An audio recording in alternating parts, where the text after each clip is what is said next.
दोस्तों, आज मैं एक ऐसे टॉपिक पे बात करूंगा जो कि अहम मायने रखता है हमारे नेशनल सिक्योरिटी पे।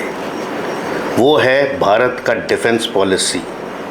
वो पॉलिसी है आत्मनिर्भर होने का, self reliant, modernization and no first use of nuclear warfare, क्योंकि हम लोग शांति और अहिंसा में विश्वास करते हैं। सो हमारा फोकस है basically year of reforms, so that ये जो इनिशिएटिव्स हैं इसको हम बढ़ावा दे सके विद इंटरनेशनल पार्टनरशिप्स, जैसे कि हमने क्वाड में अभी SCO जो रिसेंटली ख़त्म हुआ है, क्वाड में हम पैसिफिक एरिया जो इंडो पैसिफिक रीजन है उसको बढ़ावा दे सकते हैं। SCO से हम एशियन रीजन जो ट्रायड है, इंडिया, चाइना और रशिया का, उसको आगे बढ़ा सकते हैं, क्योंकि इससे हमारा ट्रेड बढ़ेगा, डिफेंस टाइज बढ़ेंगे और हम वेस्ट के आर्म ट्विस्टिंग टैक्टिक्स से बचे रहेंगे या खड़े होकर लड़ सकते हैं। तो हमारे डिफेंस पॉलिसी के कुछ मेन जो मुद्दे हैं वो है self reliance and indigenous manufacturing, जो कि आत्मनिर्भर भारत का ड्राइव है। इससे हम अपने जो डिफेंस प्रोडक्शन और एक्सपोर्ट्स हैं उनको काफ़ी हद तक पुश दे सकते हैं। मेक इन इंडिया जो इनिशिएटिव है, इसके अंडर गवर्नमेंट ने लिबरलाइज्ड फॉरेन डायरेक्ट इन्वेस्टमेंट किया है, FDI, सो दैट बाहर के लोग भी इन्वेस्ट करें डिफेंस सेक्टर में। एक्सपोर्ट और प्रोडक्शन का ग्रोथ, जिससे कि 23-24 में 21,083 करोड़ रुपए अलॉट हुए थे और टारगेट दिया है गवर्नमेंट ने 29-30 तक 50,000 करोड़ एक्सपोर्ट्स का।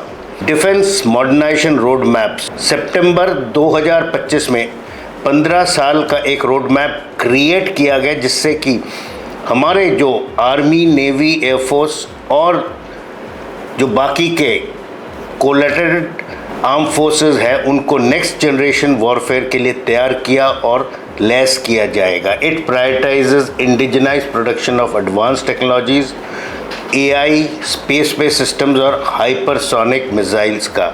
इन पे मैंने पहले भी जो फोर्स मल्टीप्लायर्स, K6 इत्यादि के विषय में बात किया है। न्यूक्लियर डॉक्ट्रिन जो कि हमारा 2003 में कायम किया गया था, वो डिटरेंस विथ रिस्ट्रेन पे खड़ा हुआ है और हम no first use on nuclear, biological और केमिकल वेपन्स पे कायम रखते हैं। क्रेडिबल मिनिमम डिटरेंस, हमारा देश सफिशिएंट और सर्वाइवेबल न्यूक्लियर आर्सेनल से लैस है जो कि हम रिटेलिएट कर सकते हैं और बाकी जो हमारे दुश्मन हैं उन पे अनएक्सेप्टेबल डैमेज भी कर सकते हैं। बट देन हम नो फर्स्ट यूज़ के पॉलिसी को फॉलो करते हैं और न्यूक्लियर वेपन आर्म फोर्सेस का नहीं but Indian civilian political leadership control करता है और हमारा इसका एक न्यूक्लियर कमांड अथॉरिटी है, जिसमें प्राइम मिनिस्टर, NSA और आर्म फोर्सेस के हेड्स हैं, जो कि अगर यूज़ करना हो ये एक डिसीजन लेके किया जाएगा।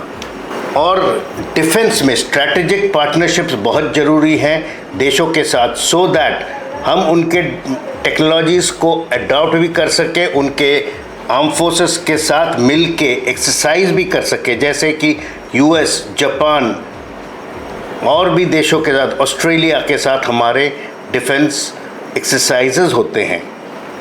तो post war cold war era में इंडिया का ट्रेडिशनल जो नॉन अलाइनमेंट था उससे हमने मल्टी अलाइनमेंट शिफ्ट किया है, सो दैट हम मल्टीपल कंट्रीज़ के साथ इंटरेस्ट शेयर करें। हमारे पार्टनर्स, जैसे कि मैं बता रहा था, रशिया, फ्रांस, इसराइल इत्यादि भी है, जापान और US के साथ, जिसके साथ हम ट्रेनिंग करते हैं और टेक्नोलॉजी शेयरिंग करते हैं। और इंडो पैसिफिक एरिया जो इंडियन ओशन और पैसिफिक ओशन है, इस पे नज़र रखने के लिए हमने क्वाड, जो इसमें US, जापान और ऑस्ट्रेलिया भी है, इन के साथ भी मिलिट्री टाइप्स हैं और डिफेंस टाइप्स है, सो दैट हम इस एरिया पे प्रॉपर नज़र रख सकें, बिकॉज ये एक मेन ट्रेड रूट है। और मिनिस्ट्री ऑफ डिफेंस ने 2025 को, जैसे कि मैं बता रहा था, ईयर ऑफ रिफॉर्म्स है, इसको ट्रांसफॉर्म किया है आर्म फोर्सेस को एक technology advance combat ready force बनाने के लिए।